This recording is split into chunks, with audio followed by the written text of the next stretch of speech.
Hello दोस्तों, मैं अंकित स्वागत करता हूं आपके अपने YouTube चैनल पे। दोस्तों, आज का हमारा टॉपिक होगा ब्लड रिलेशन। ब्लड रिलेशन अर्थात रक्त संबंध या खूनी रिश्ता। दोस्तों, यह टॉपिक हमारे सभी प्रकार के एग्जाम में जैसे कि SSC GD, SSC CGL, MTS और यूपी ट्रिपल एससी, टेट, इन सभी एग्जामों के लिए महत्वपूर्ण है। तो दोस्तों, आइए देखते हैं इस टॉपिक के बारे में और बेसिक से समझते हैं। दोस्तों, रक्त संबंध पर आधारित प्रश्न हमारे दिन प्रतिदिन के जीवन से संबंधित होते हैं। हम सभी विभिन्न प्रकार के रिश्तों के माध्यम से एक दूसरे से जुड़े हुए हैं, तो उसी के अनुसार हम लोग इस टॉपिक को सीखेंगे। दोस्तों, इस विषय को या विषय वस्तु के को सीखने के लिए हमें दो नियमों या विधियों का प्रयोग करके सीखा जाता है। पहला है हमारा निगमन विधि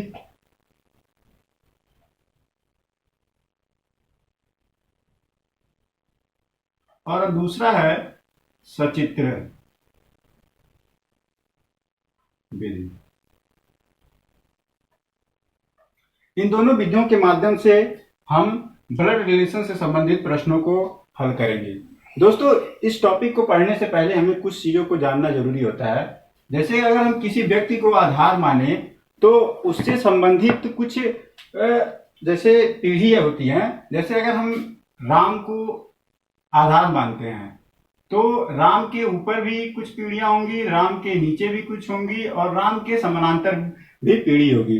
तो दोस्तों, हम इसी के बारे में देखते हैं कि इन सब पीढ़ियों में कैसे कैसे संबंध आते हैं। तो अगर हम किसी व्यक्ति को लेते हैं तो व्यक्ति के को अगर हम लोगों ने लिया, मान लीजिए ये हमारा कोई व्यक्ति है, ठीक। अगर इसके ऊपर जाएंगे, ऊपर की पहली पीढ़ी,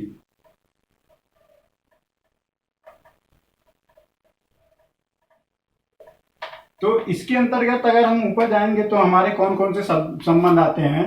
माता, पिता, ताऊ, ताई, मामा, मामी, चाचा, चाची, सास, ससुर। इस प्रकार के संबंध हमारे पहली पीढ़ी ऊपर जाने पे पड़ेगी। फिर उसके बाद अगर हम बात करें, इससे ऊपर जाएंगे, अगर इससे ऊपर हम जाते हैं दूसरी पीढ़ी पर,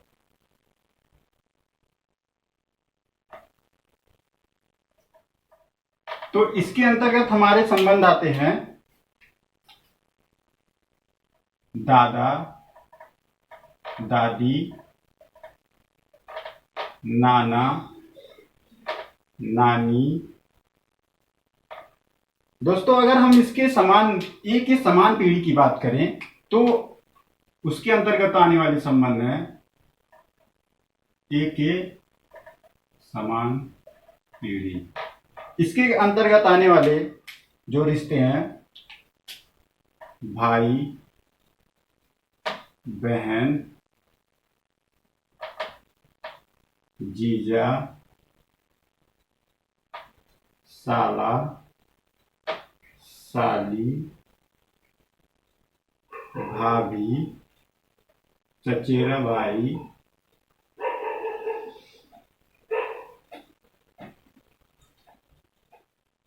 चचेरी बहन। तो जो ये सब रिश्ते हैं वो हमारे एक ही समान पीढ़ी के हैं।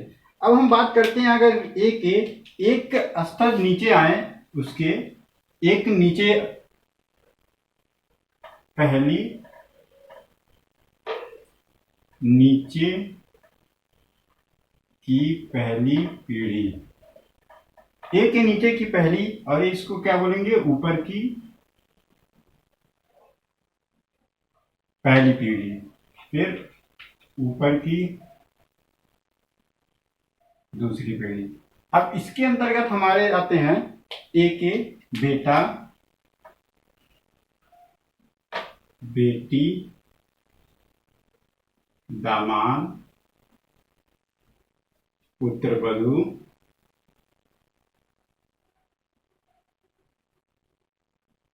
जो ये सब रिश्ते हैं ये एक अगर नीचे एक पीढ़ी जाएंगे तो उसके अंतर्गत, अब अगर ए से हम लोग एक और दूसरे पीढ़ी पे जाते हैं, नीचे की दूसरी पीढ़ी,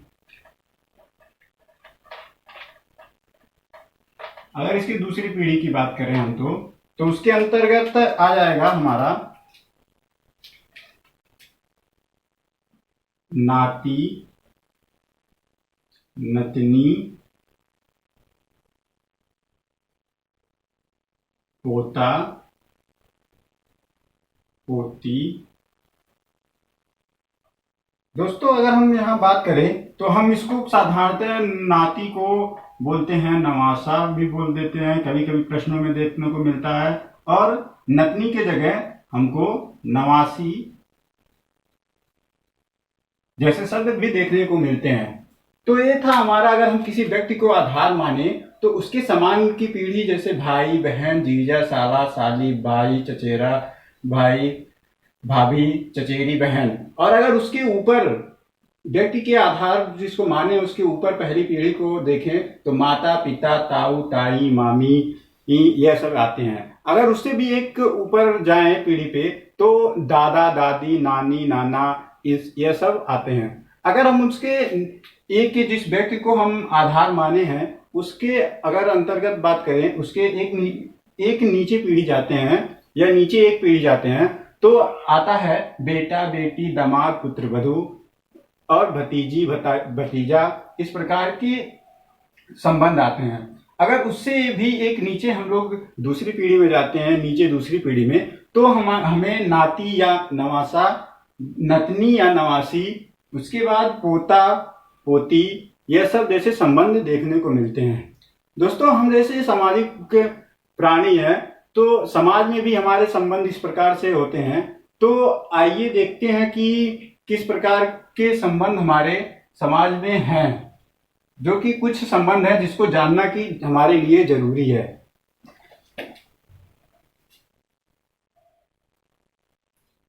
दोस्तों अब हम जानते हैं या सीखते हैं, जैसे कि हम प्रश्नों में कुछ शब्दों के माध्यम से सामाजिक संबंध पूछा जाता है तो उन्हीं को जानते हैं।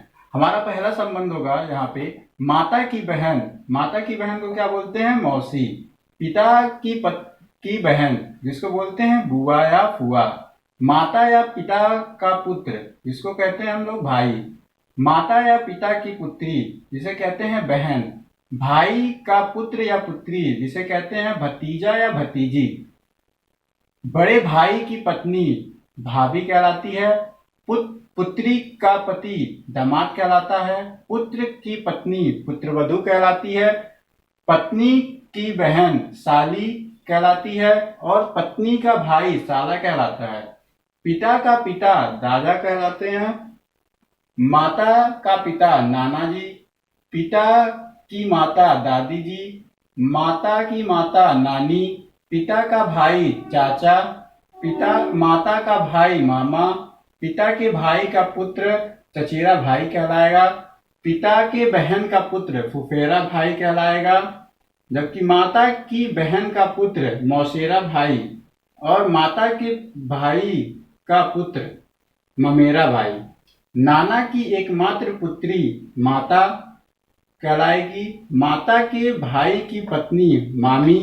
नाना के पुत्र की पत्नी भी मामी कहलाएगी और बहन का पति जीजा या बहनोई कहलाएगा। तो दोस्तों ये कुछ सामाजिक संबंध है जो कि प्रश्नों में हमको इस तरह के एक कथन के द्वारा दिया जाता है जिससे कि इस समझने में थोड़ी कठिनाइयां हो। तो हम लोगों ने इतने संबंधों को जाना। अब बात करते हैं कि ब्लड रिलेशन के प्रश्नों को हल करने के लिए हमें कुछ प्रतीक चिन्हों का प्रयोग करना पड़ता है।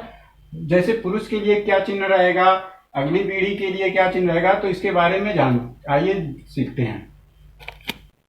तो दोस्तों अब हम लोग सीखेंगे रक्त संबंध को हल करने के लिए प्रयोग में आने वाले प्रतीक चिन्ह के बारे में। जैसा कि अगर प्रश्न में पुरुष के लिए कुछ दिया गया है तो उसके लिए हम पुरुष सदस्य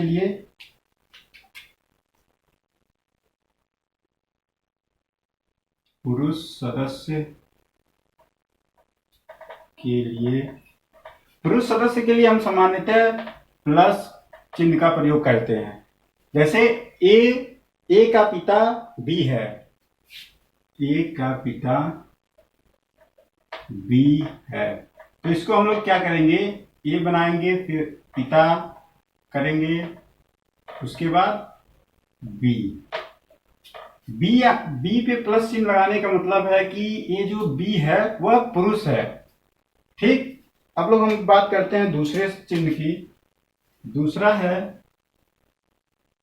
महिला या स्त्री सदस्य के लिए प्रतीक। महिला या स्त्री सदस्य के लिए हम जो जिस प्रतीक का प्रयोग करते हैं उसको हम लोग माइनस से दिखाते हैं। दोस्तों अगर हम बात करें इसके एग्जाम्पल की, तो जैसे बी की मां सी है, तो इसको हम डिनोट करेंगे, सी मां है बी की। यहाँ पे सी पे माइनस लगा हुआ है, तो इसका मतलब है सी इसकी मां होगी, यानी कि स्त्री है। आगे हम लोग बात करें हमारे तीसरे प्रतीक चिन्ह की, तो विवाहित जोड़े के लिए जो यूज होता है। विवाहित जोड़े के लिए हम लोग तीसरा है चिन्ह विवाहित जोड़े के लिए। विवाहित जोड़े के लिए हम लोग बराबर चिन्ह का प्रयोग करते हैं या बराबर प्रतीक का प्रयोग करते हैं। अब बात आती है, चौथा हमारा होगा प्रतीक चिन्ह एक पीढ़ी ऊपर के लिए प्रतीक। हम लोग पहले पढ़ चुके हैं कि एक पीढ़ी ऊपर जाने पर क्या क्या संबंध आते हैं, जैसे माता पिता। तो इसके लिए हम लोगों का जो प्रतीक चिन्ह होता है उसको हम लोग इस प्रकार डिनोट करते हैं। अब हमारा आता है पांचवा प्रतीक चिन्ह एक पीढ़ी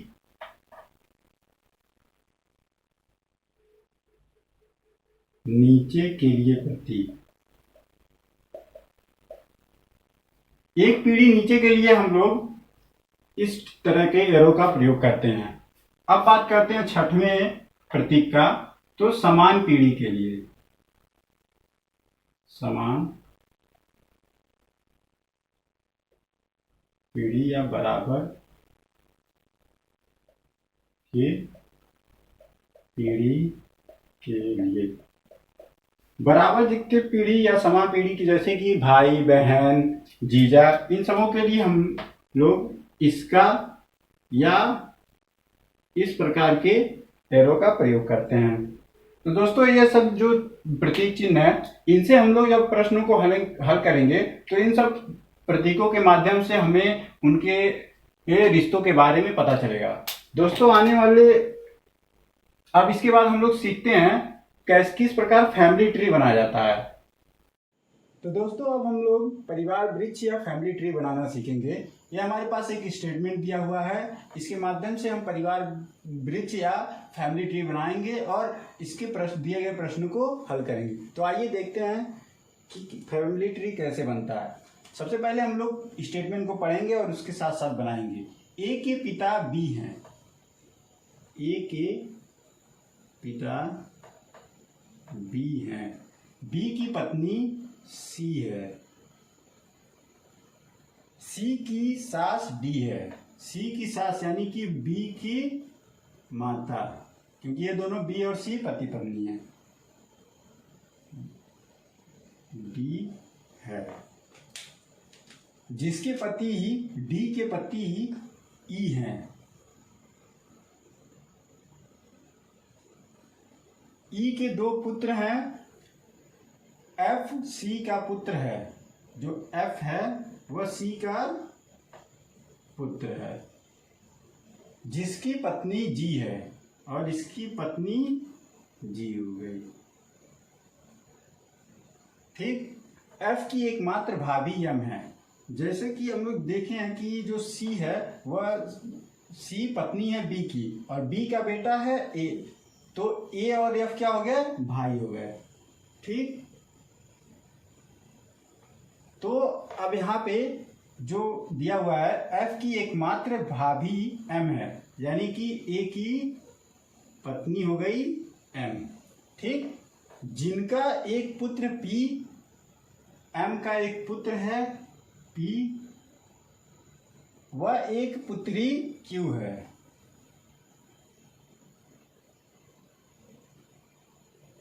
तो दोस्तों हम लोगों का फैमिली ट्री बनके तैयार हो चुका है। अब हम लोग आगे देखेंगे कि जो प्रश्न दिए हैं क्या इस फैमिली ट्री के माध्यम से सॉल्व हो रहे हैं कि नहीं हो रहे हैं। तो हमारा सबसे पहला प्रश्न होगा ई का बी से क्या संबंध है। ई यहाँ पे है, इसका संबंध हमको बी से दिखाना है। तो इसका संबंध बी से क्या होगा, डी का पुत्र है और डी जो है वह ई की पत्नी है। तो क्या हो गया इन दोनों का संबंध, यानी कि पिता और पुत्र का। तो पूछा ई का बी से संबंध, यानी कि ई पिता, बी का पिता ई होगा। ठीक, ई होगा।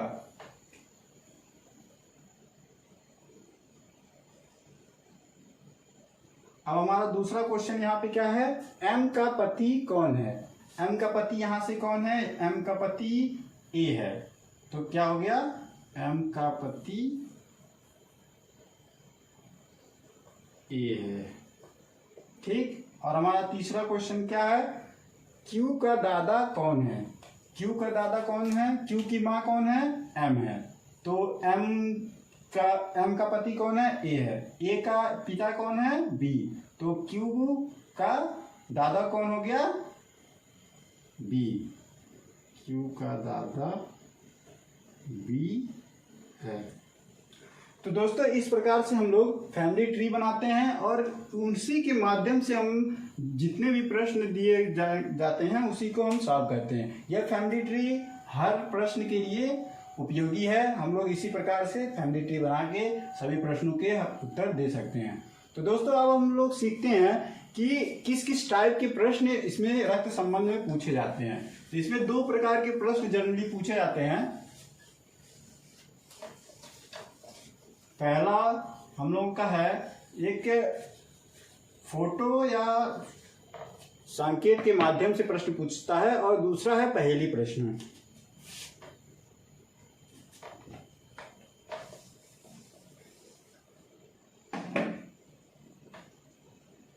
रक्त संबंध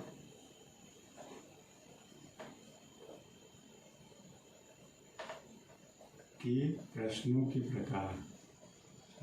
प्रकार के बारे में जानते हैं। इसमें पहला है हमारा पहेली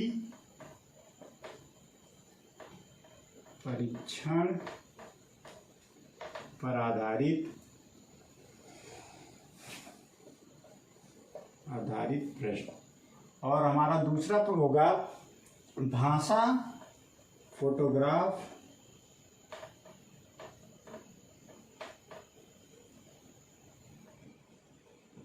एवं संकेत पर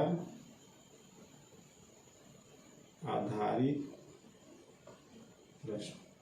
तो दोस्तों परीक्षा में हमें इन्हीं दोनों पर आधारित प्रश्न मिलते हैं। आइए हम लोग एक एक कर इन दोनों के कुछ क्वेश्चन करते हैं फिर। तो दोस्तों आइए ब्लड रिलेशन का क्वेश्चन सॉल्व करके फैमिली ट्री के माध्यम से सॉल्व करते हैं, जो कि यूपी त्रिपल वीडियो 2018 जो अभी पेपर हुआ था उसमें आया हुआ क्वेश्चन है। तो चलिए आइए फैमिली ट्री पहले बनाते हैं। तो इसमें दिया हुआ स्टेटमेंट है ए बी का पति है, यानी कि जो ए है वह बी का पति है। ठीक, सी बी का भाई है, जो सी है वह बी का भाई है। फिर उसके बाद डी ए का पिता है, जो डी है वह ए का पिता है। ठीक, उसके बाद अगला स्टेटमेंट है ई बी का बेटा है, जो ई है वह बी का बेटा है। एफ ए की बेटी है, जो एफ है